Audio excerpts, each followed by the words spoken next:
Assalamu alaikum dostlar. Bugün сатуға ушул таза кара байыр кулун сатуға чыгат достор.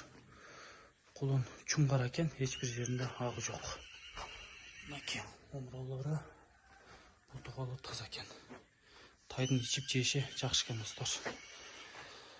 Тай ата теги, ата тарабы күлүк экен достор. Күлүккө чабылып, байгеге чабылып жүргөн экен. Буттары таза. Акчасы 65 000 сом кеми бар дейт. Кемин кылып берет экен. Доставкалар бар экен достор. Коңшу өлкөлөргө дагы өткүзүп берүү бар дейт.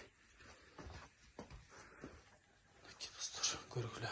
Кимге жаккан болсо, астынан номерлерди калтырабыз, чайлып байланышып, сүйлөшүп көрөсүңөр достор. Кеми бар экен. 65 000 сомдон. Достор. Арты жактары кулун бир аз азыраак экен. Бирок жетекке кетет экен, жакшы экен.